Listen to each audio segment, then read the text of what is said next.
Today on SOULVERSATIONS, we have DMV's own Soul EDLER.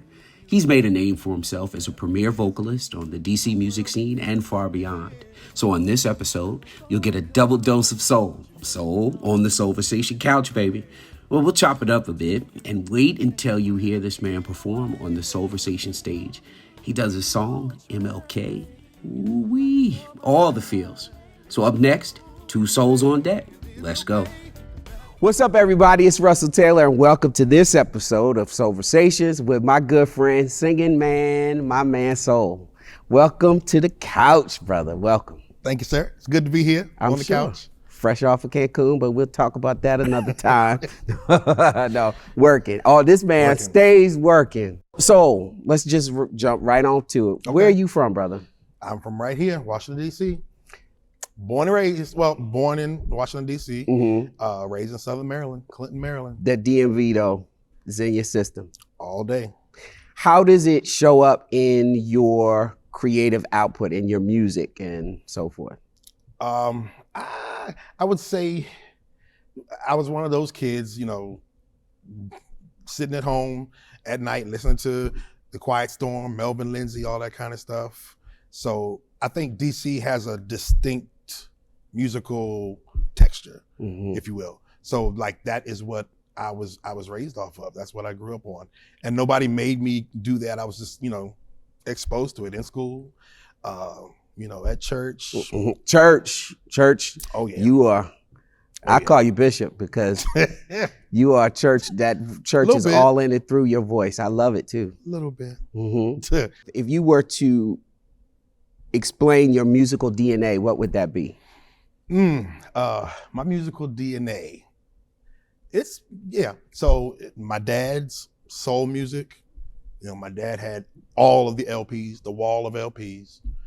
So my dad's soul music, my mom playing gospel on Sunday mornings and having me in church from as far back as I can remember, in the children's choir, in the young adult choir, in the mass choir, listening to, I grew up in the 80s. So back then radio was different. Very different. Very different. And you kind of got exposed to a little bit of everything on one station. Right. So that's definitely a big chunk of my musical DNA. I remember listening to pop and listening to the emergence of early hip hop and rap and listening to love ballads and all that kind of stuff, all in the course of one day, easy on one or two stations. Right, because you could hear Michael McDonald, Patti LaBelle, Alexander O'Neal, Wham. Yeah, you could hear all of that. All of that. Aretha Franklin. All in one. Yeah. 1 hour. So you say gospel, then this mixed genre because you were exposed to it. So okay. Gospel, the funk and the soul from my dad, pop from the radio, R&B from the Quiet Storm. Shout out WHUR. WHUR all day. I grew up on it. Yeah. Okay. That's pretty much it. And then you got a couple of knickknacks that kind of fell in along the way. Some jazz fell in there along the way. That kind of thing. Some acapella stuff and world music fell in there along the way. Some theater music fell in there along the way. But those early ones, that's my DNA.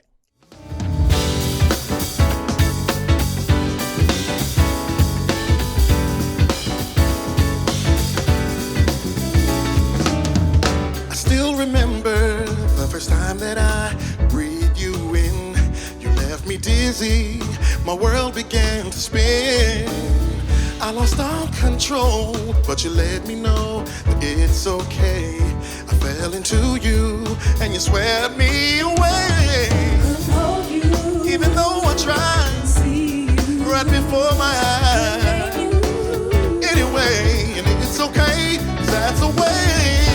That's the way that I feel you. The way. That's the way that I feel you. Something about the way.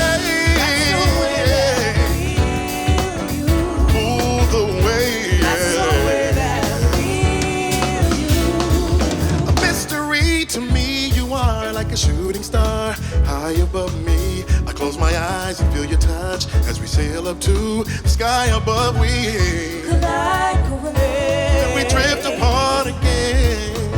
And when I wake up from my dreaming, I feel you in my heart again.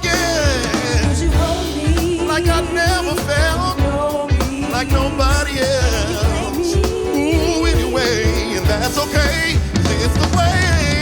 That's the way that I feel you. Ooh, the way. That's the way that I feel you. Something about the way. That's the way that I feel you. Ooh, the way. That's the way that I feel you. This is so much more. So much more than physical. Deeper. Deeper, deeper, deeper, our love goes. I've got to admit, never knew love like this could be for me. Now I see it's so clear every day. It's all about the way. Oh, the way. Something about the way. Oh, the way. Oh, 'cause you hold me. Yeah, yeah, you know me, yeah.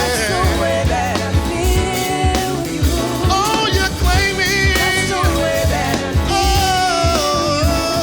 the way. Oh, the way.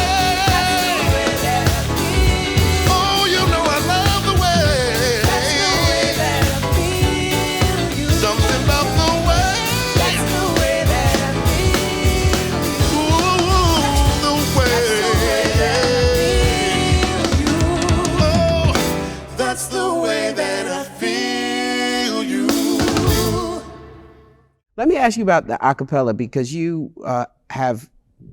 Do you still sing with the acapella group? Reverb. Okay, so what's the name of the group? Reverb. Reverb. And how do you feel singing with the acapella group has influenced your art as well? That's a good question. I think it kind of helps me focus on my first instrument, the first instrument, which is is the voice. That's one of those things where you can't hide. What you're doing, you're playing your instrument along with other vocal instruments, and you can't hide. You can't hide behind the music. You can't hide behind the instruments per se.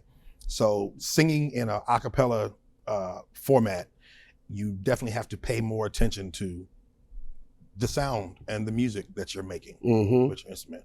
And I'd like to think that carries over into everything else that I do. When I was in college, I sang in an a cappella group. And the discipline, it made me pay attention to arrangement and the importance of arrangement because you have to use your voice to make different sounds sounding like instruments. But really where it knocked me in the head was A-E-I-O-U. How can you match sound? Because if you got one person singing E and another person singing E, it's a big difference when you're trying to blend. So yeah, that was a discipline, that a cappella. I would like for you to talk about what you're working on right now. I know you just put out a new single. Just put out a new single.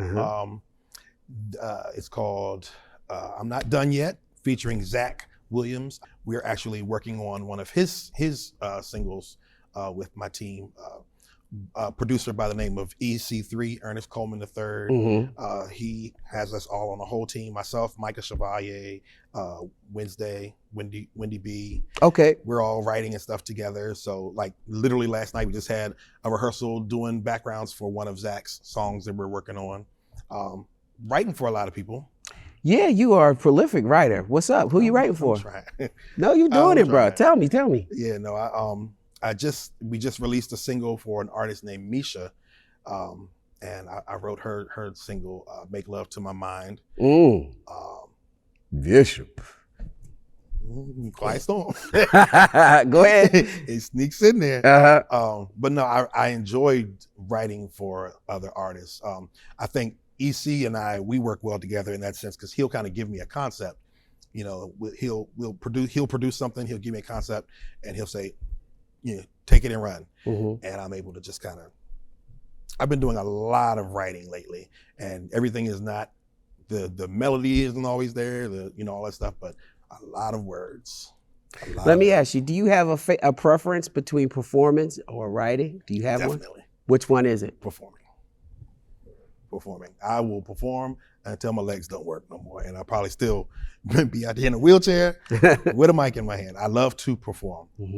I would love to, at some point very soon, do a live album. Oh yeah, I want to do that bad. I want to do that bad. So we'll see what happens. But yeah, love to perform. Writing is kind of more of a relaxed thing for me. It just kind of happens when it happens. But there are some good, dependable triggers. Like I said, if someone gives me a concept, like you could tell me right now, I want you to write me a song about sunflowers and, have it to me by whenever. That's enough for me to start something. What was the spark for you when you knew that music was the way for you? Okay. As a kid, my first solo in church. Well, do you remember the song? I can't remember the exact name of it, but I know the main lyric is "When the Stars Begin to Fall." Can't remember the exact lyric, but I remember singing it, and I remember the effect that it had, and I remember the affirmation that I got from people, and I was like, "Oh, okay, I might be pretty good at this." I remember when I decided to do music full time, for a livelihood, because I sat back, and this was much later, probably early undergrad. I went to school for visual art. That's right. Yeah. You are an artist. That's what I went to school for. But somewhere in there, I asked myself, I was like, okay, well, both my parents have these long careers in government jobs and stuff like that. What can I see myself doing for the rest of my life happily? And music was the answer. And it's like when I came to that realization, that's when I said, okay, well, I'm going to do it however I have to. And I never even wanted to go solo. I always just kind of wanted to be in the music. I wanted to be in a group. And every time I saw you the past 10 years plus, 15 years, saying, okay, so let's stop playing. I need to hear a record. Russell has been on me. and you've been steady putting out records though. I've been trying. But you know what? It's sad to say. It's good. Everything happens for a reason. It happens the way it's supposed to. But the projects that I've put out have been with the kind of the admonition, the pushing of someone else. But it's good to have someone who believes in what you're doing enough to say, hey, let me help you do this. You need to do this. The last one I did, that album was Upfront, and EC3 produced that one. And I had done some work with him in the studio, and he was like, hey, I want to do an album on you. And I was like, okay.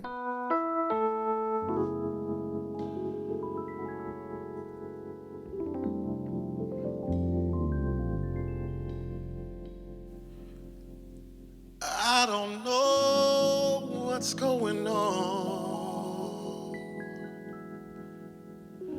You won't talk to me, won't let me see your heart. And I don't know what to think. You won't open up to me, and it's tearing me apart.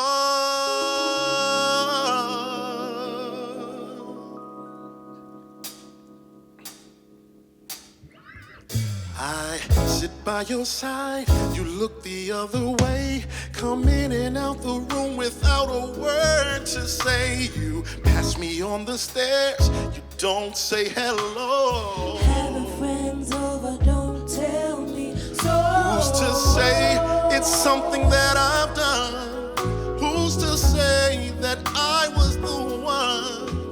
Who's to blame for you being this way? What's this game you claim to play? Now you see me. Now you don't. Now you see me. Oh. Now you don't. Oh. Now you see me.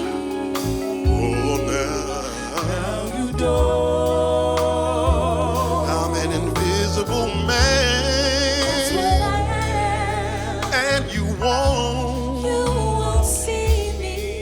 You don't see how I'm stressing. don't know where my head is. And the question now is, do you care? You don't see how I'm dreading. I feel like such a fool when you don't see me standing there.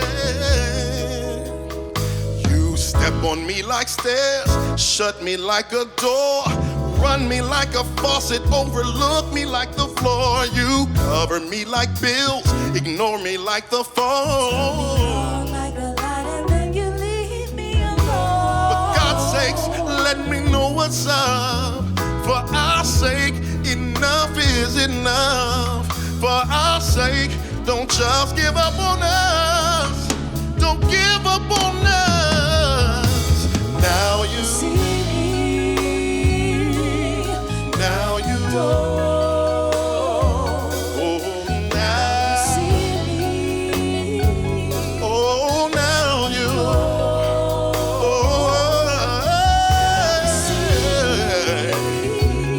oh now I'm an invisible man. That's what I am. And you You won't won't see me.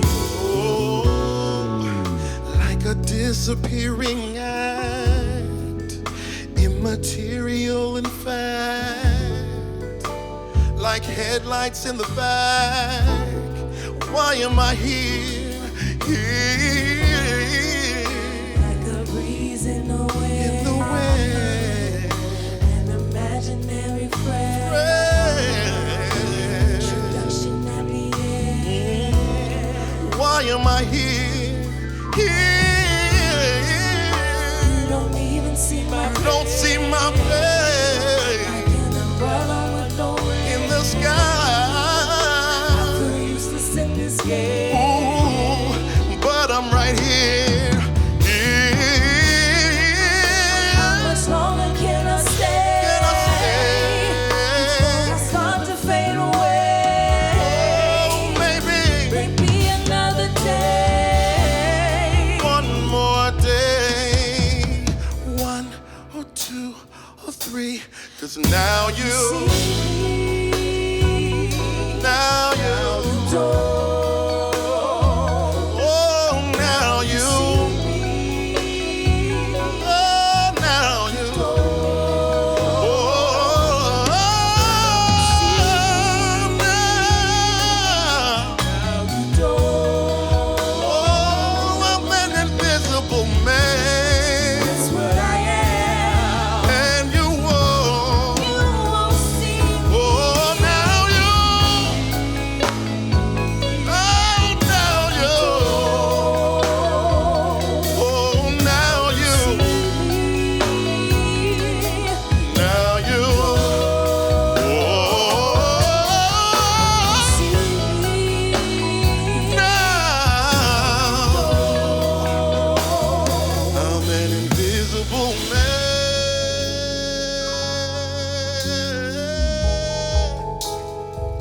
I'm an invisible man. You don't see me. Oh, I'm an invisible man. Yeah, yeah, yeah, yeah. I'm an invisible man. One more time. I'm an invisible man.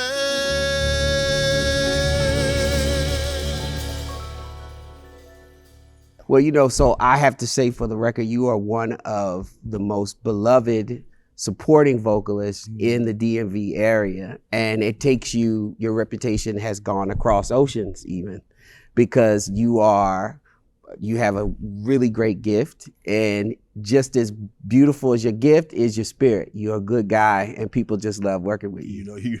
You know I don't like I don't like the compliments. I don't do compliments well. No, you gonna take it today, brother. No, but you are. That's one. So whenever you record, that stuff shows up in your music too. So this is for the love, encouragement for you. I love what I do, and that's that. I just keep that as the focus. I think a lot of people mess it up with all the other stuff. Especially people who say they want to work or say they want to work with this person, that person, but you can't always go into those ventures, full throttle, shooting for self. Sometimes you have to kind of get in the pool and figure out what everybody else is doing. Yeah. Make what's happening happen as better, be a part of something that helps the process as opposed to just looking out for self and trying to get everything you can for yourself out of the process. Yeah. Yeah, that's part of music 101, like being a professional musician. Yeah. 101, we need to do a class on that. We do. Yeah. Support is not something that comes naturally for everybody. Yeah. And supporting other people's visions, to a reasonable extent will take you a long way. You'll find that people will support you in return. But also there's an intrinsic value. Sometimes I know when I lose myself to help someone else, it is just as rewarding as if it's something for myself. Yeah. And I have a problem. I look at artists or I listen to their music, like people like Russell Taylor, and I'm like, wow, he's amazing. This music is amazing. His gift is amazing. His vision is amazing. And I actually want to support that. Mm-hmm. So what do I do? I sing. Mm-hmm. So, I mean, it's just how it works. I have the curse of believing in other artists and wanting to support other Not artists. a curse. I say that, sarcastically. Yeah. Let me ask you about being a supporting vocalist and being a solo vocalist. We talked about this a couple of times. Mm-hmm. If you could summarize, what is the difference between the two? Because it is a very tough discipline being a supporting vocalist. What is the big difference between being a solo? Mm-hmm. So because some people might approach this by being like, oh, you're a good singer, so you could just do it all if you're a really good singer. Yeah. What would you say is the difference? There's a huge area of difference. And just because you're good at one does not equate to you being good at the other. And it's not necessary. Period. And it's not necessary that you're good at both. Being a background singer or a supporting vocalist, like I said, it's about support. It's about making the artist up front. First of all, they're up front, not you. So it's about making them look their best. Period. It's not about you. Like, you can get up there, you can have on your nice outfit, what have you. But if the artist wants you to do this on that song, that's what you do. You don't, go out there and say, oh, well, I'm gonna out-sing them on this part or whatever. That's just not how it works. Not if you want to do it right and be good about it and have a good reputation. You support. You're a part of the music. Mm-hmm. Now, and listen. If I could add, listen. Yeah. You have to listen for not everything that is being said, or listen for directions actually spoken, but listen to figure out where you should fit in. Yes. Yeah. Yes, because any artist, worth their salt has their own vision, and they're going to communicate that to you. And if they don't, you ask, you find out. But it's all about making the artist up front look good. And there's no shame in that.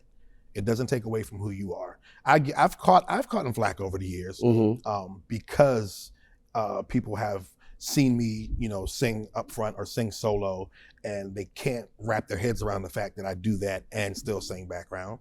But I made up in my mind as an artist, as a child of God, as a child created Come on now. by God, that my purpose is what I decide my purpose is, what we decide my purpose is. And if my purpose is to walk in multiple lanes with my gift, then that's what I'm going to do. I shared the story about how certain artists have really kind of inspired me. I remember one point in time, Faith Evans really inspired me, because she was, of course, this amazing solo artist, but everywhere I turned, she was featuring, she was vocal arranging, she was in somebody's background, like everywhere you look. Always in backgrounds. Yeah. She said backgrounds on a Rashawn Patterson record. Yes. Yeah. Everywhere you look. And I'm like, this woman is everywhere. There's a scripture that says, your gift will make room for you. So this is why we call you Bishop, by the way. But go ahead. I know. Go ahead. But yeah, no, it's like I came to the point where if this is what I wanted to do for a living, for my life, I needed to be seen doing what I believe I was supposed to do. And that's what I tell a lot of up and comings, like, how do I, get into this? How do I do what you want to do and be seen doing it? Do it as much as you possibly can. I was at the open mics. I was at the karaoke's. I was letting people see who I was. I literally got my first concert because of karaoke. Mm-hmm. I've met my production team for my first album, Reg Jones Mm-hmm. and Cootie Mac from Cootie. Sway. I met them. Shout out Cootie Mac. Shout out to Cootie Mac and Reg. I met them because I was singing at Bar None every Monday night. Mm-hmm. That kind of thing. My first single, Step Further, was written by Alex A. Jendai, Alex A. Sibin. I met him at the open mic. You gotta be out there. You gotta put stuff out there. This is the reason why I wanted you on the Soulversation couch, is because I know you as a solo artist. I know you as a supporting vocalist. Yeah. And I want the rest of the world to know just how 360-degree dope you are, brother. I appreciate it. And so we come to an anchor question Okay. of this whole Soulversation couch thing. And Okay. that is, in the year 2050, you'll be 40 years old. And let's just go with that. Let's go with that. And then I'll be 40 as well. What is Soul EDLER's legacy? So you're talking to the youngins and you're saying, I did this. Yeah. I want to just be a part of something bigger than myself. I want to inspire people and artists the way artists inspired me. I want to inspire someone the way Luther Vandross inspired me and made me want to sing, or the way B.B. Winans gave me something that I could hear myself in, that kind of thing. I want to be that for other people. And as long as I'm doing that, I feel successful. I feel like I've done what I'm supposed to do. I feel like I'm walking in my purpose. Service. I always, I've said it every single episode we've done, service has come up. My peer group, I've said it to every artist, we somehow arrive at service. You got some good talent up here. You got some people who are doing what they do for the right reasons. And they got stories. These people got stories. Funny ones too. But let me say this, you about to be in the authority. You, brother, you are. So you well on your way to that legacy, my man. Thank you, sir. Okay, well, I want to thank you, Brother Soul EDLER, for coming and sitting on the couch, blessing us with your knowledge. Ladies and gentlemen, I am Russell Taylor, and this was Soulversations. Let's go.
That had promise, a people that had hope, resigned to a fixed existence, content to drown and choke. We used to walk together, march from coast to coast, but now our father's causes are haunting us like ghosts. We don't care about our sons, robbing our daughters' innocence, down where dreams decay, down on MLK. A friend of mine died today. Let's respect MLK. Things ain't right around my way. I pray that we will see the day where dreams come true. oh, Much respect MLK. Oh man, Man, we need him here today. there's gotta be a better way. A friend of mine died today.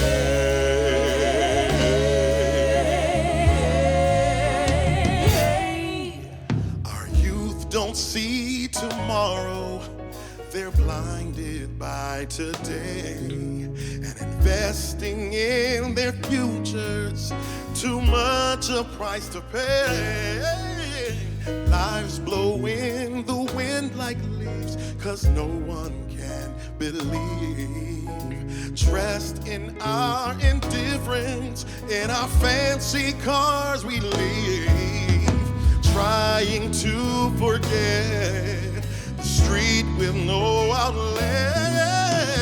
Down where dreams fade away, down on MLK.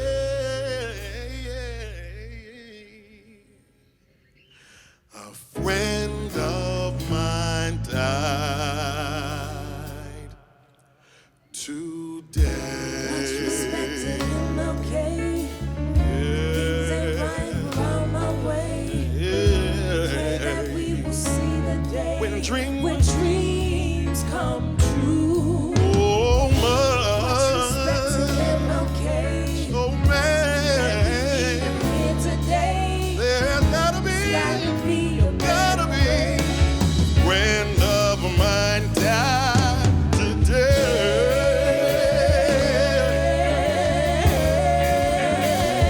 Oh, he died.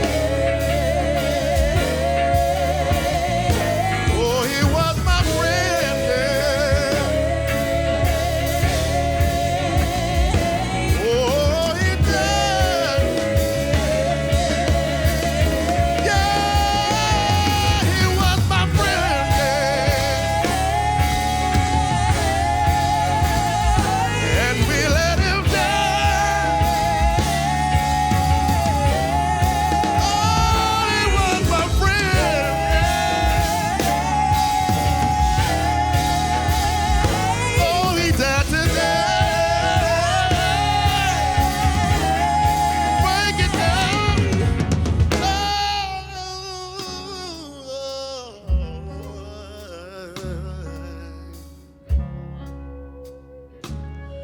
Oh, my friend died today,